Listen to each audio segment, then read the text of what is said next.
Councilwoman Barron. Good evening. Good evening. It certainly is a pleasure to be here and have such a great response to the invitation to come and celebrate great women during Women's History Month.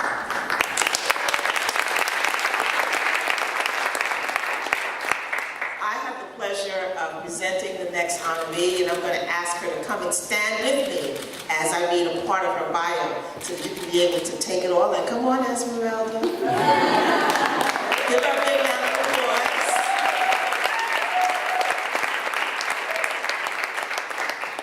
Oh, we want to do the picture first. Okay. Okay, my colleagues come.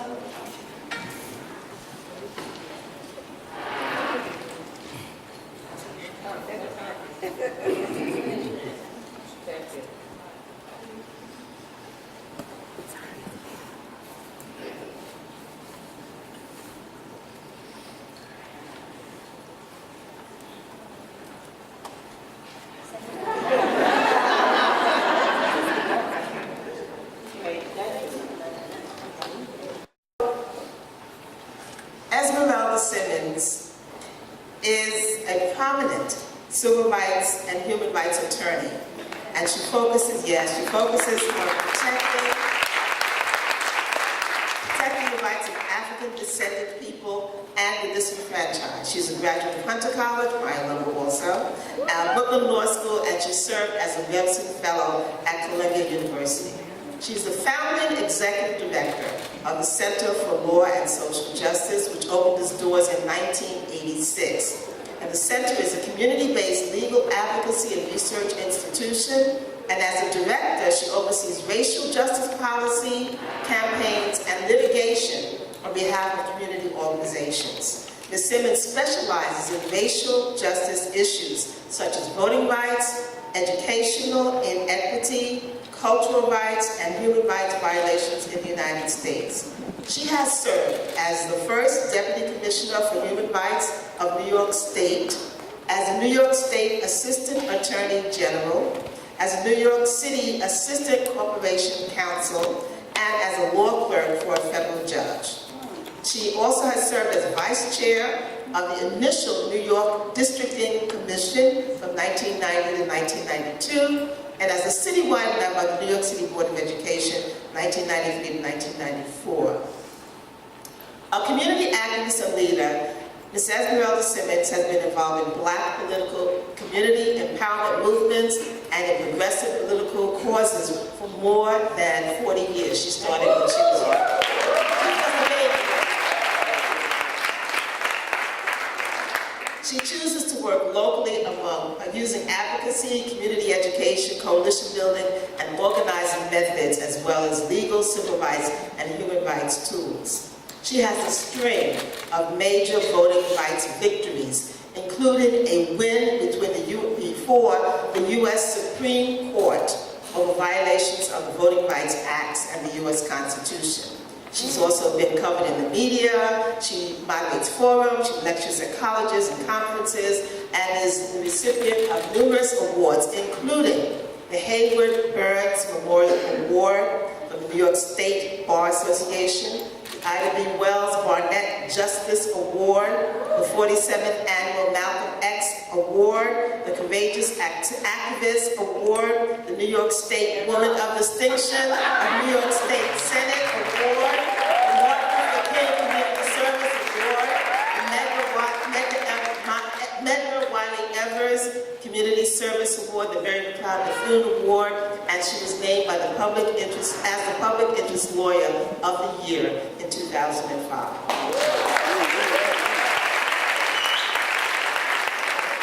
In addition to her groundbreaking legal work at the Center for Law and Social Justice, Attorney Simmons also volunteers her skills by serving as the board of directors of nonprofit community institution Uprose, a climate justice organization, the Council of Elders for African Cultural Heritage, Little Sun People, where my grandson had his program tonight. I had to rush from there to be here.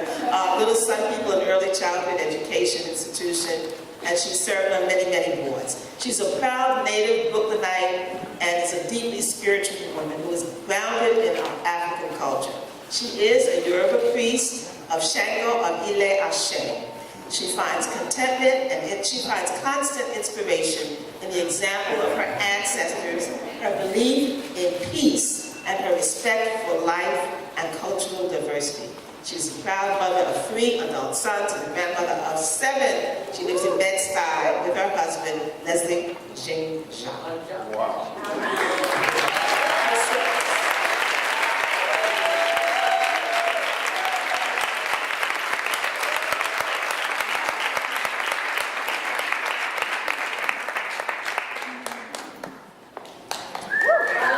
This is for all the women who work daily for our dignity and for the rights of all human beings. We are the mothers of the world.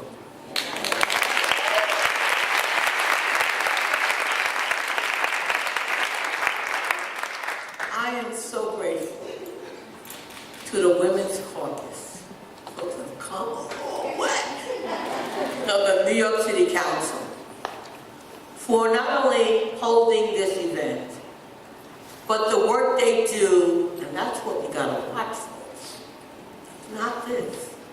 It's when nobody else is here and they're having hearings and there's just a sparkling of people in the room and major policy work is being done and they are really pinning people down to what is going on and how it affects women and New Yorkers in general. The Women's Caucus needs to be supported and it needs to be celebrated. Thank you. Your honoring me is an honor to you. I want to also let you know that I am the product of immigrants, native Brooklynite, grew up in a West Indian household, married to a Haitian immigrant. For those of you that don't know, that's almost a no-no with West Indians. You gotta know where you're going. And they said you can't stop her. She picked him, just get out the way. But I want you to know that this work that we do, not that I do, that we do is sacred work. We were put on the planet at this point, at this time, to make a way for our people who are not just coming behind us, but who are standing next to us now that cannot do what we do.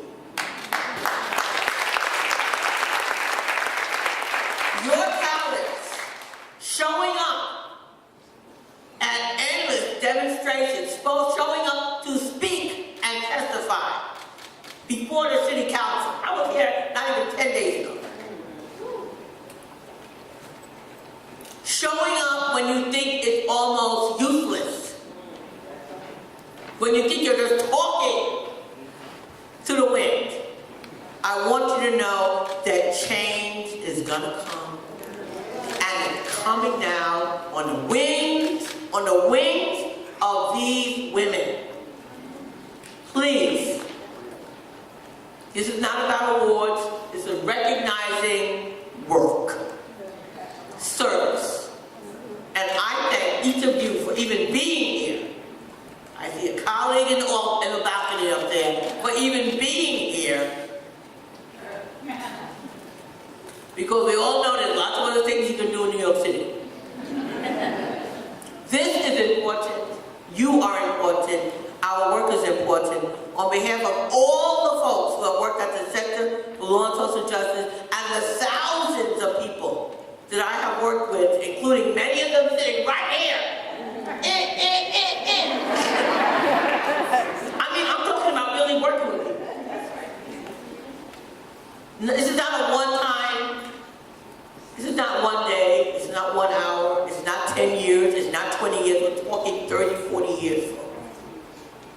So I recognize all of you, I thank you, I accept this on behalf of you, your work, and all the people who have worked at the Center for Law and Social Justice, because I am the face. There are mighty women behind you. Thank you very much.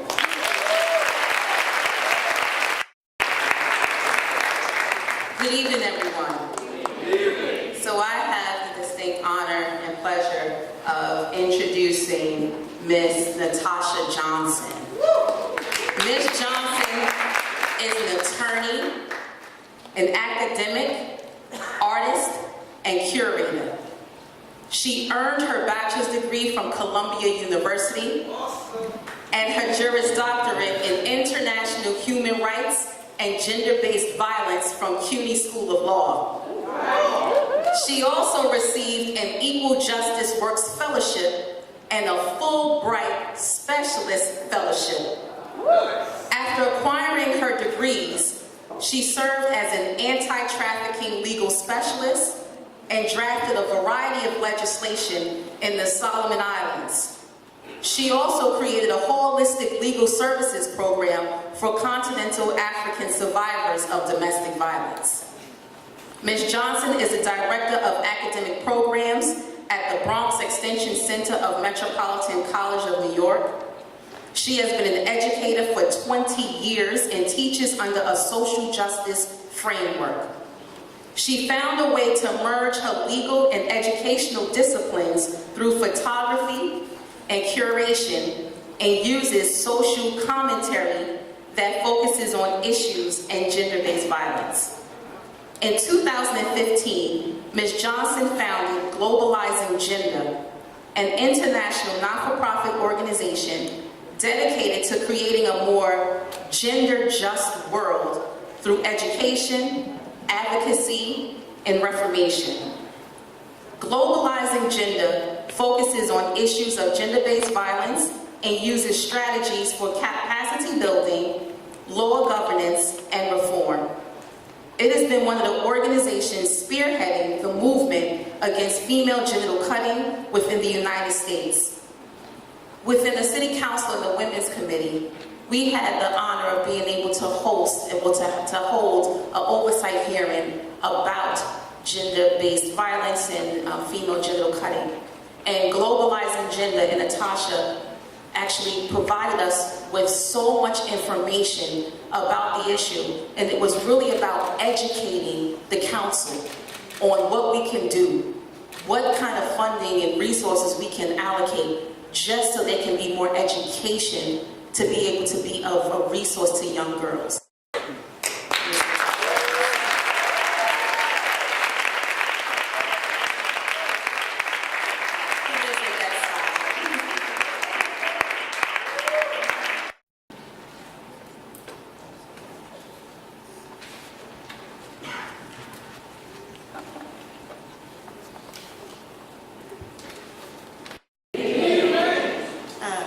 Thank you so much for being here. Thank you for this honor. Fellow sisters, I appreciate you. Thank you so much.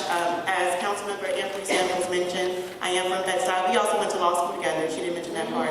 CUNY. Born and raised in Bed-Stuy, by the way, do a job all day. I went to Boys and Girls and taught there, so you have to say that. This means so much. I didn't see this coming. As my fellow honoree mentioned, I wasn't really thinking about it. I replied to the email and kept it moving. And then this morning got the email that we were supposed to say some stuff, and I was like, oh shoot. I teach all day and talk all day, and this is not necessarily my expertise, oddly enough. But I get that I stand here not by myself, but with there's so many people who aren't here that do this work with me. The voiceless, faceless folks that are working on behalf of people who experience female genital mutilation here in this country. There are 200,000 women and girls experiencing FGM here on our soil today, and 65,000 of them are here in the New York metropolitan area. So this work can't be done by me alone. And so this is for them. This is also for my mom, who hitchhiked here from North Carolina when she was 14.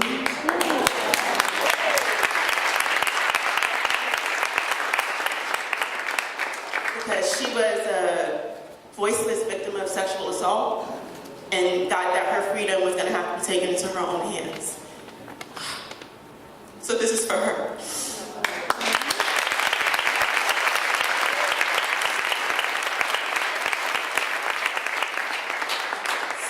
The 65,000 women and girls that are experiencing female genital mutilation here in the New York metropolitan area, you know, we get that here in New York City, vacation cutting and FGM are illegal, but that's just not going to be enough, right? It's not enough if the only answer for those folks that experience it is the possibility of arrest, deportation, or separation from their families, right? So we get that the work that needs to get done has to get done on behalf of them so that they get to have real options and they get to have a real choice in the matter about creating what their freedom and what their vision looks like. And so I get that this is not only my charge, but now because I'm talking to you and listening to me and I have the mic for another minute, it's also your charge, right? Because here in New York City, right, we get to be the mecca of creating all things that are fly. And the rest of the country is really looking at us to be the beacon of that.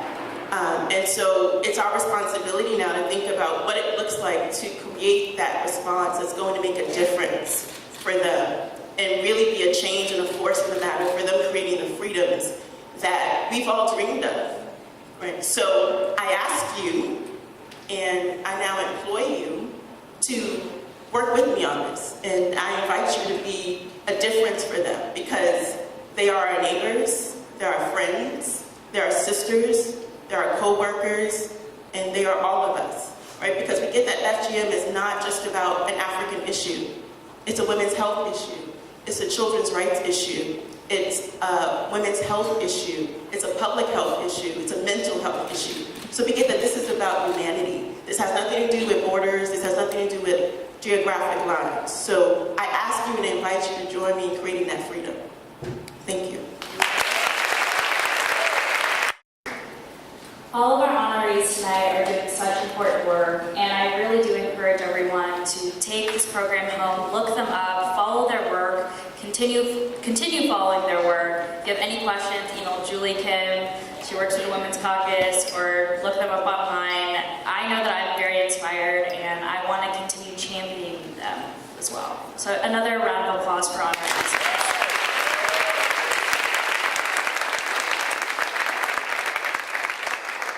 I'm so excited to introduce our last performer, Jacqueline Leone.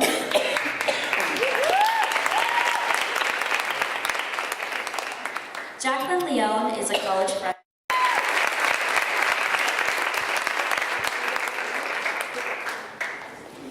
Hello. This poem that I've written is inspired by this year's theme of nonviolent protest, so I hope you enjoy. I was born into a world at war, so afraid to explore the mental taxation of ravaging nations to the point of desperation that they react so violently to civil confrontation. Like a system that's broken, yet still stealing tokens. It knows it's corrupted, but proudly productive, proudly destructive, proud to be stuck in a cycle of violence that will leave the earth lifeless. As a young woman in a world where rape is a weapon of war, where innocent bodies are torn, and streets once adorned with the blood of the mother next door, I question the meaning of war. I ask, what is it for? These may be the thoughts of a child, but some children see bodies for miles and still manage to smile. And when their leaders are on trial, they are used as a metaphor for will, and then their lives are the reason to kill. But then there's those who don't stand still, who see the world on fire and notice that fighting violence with violence has only made the death toll higher, and that amazes me. And then the change I see, it allows me to believe that freedom is free. We've given it a cost, and that cost is loss. When I see people protest with their fist at rest, knowing all they have left is the pain in their chest, they see the world renewed before it is done, and most importantly, they do not march as one. Kids younger than me are marching in the streets. Women stronger than me refuse to give up their seats. Women like Lena Horne, women like Marsha P., they inspire me. That is all they need. They go for the mind, for what people believe. They are a constant reminder of what the world can be. A wonderful world where freedom is free. Thank you.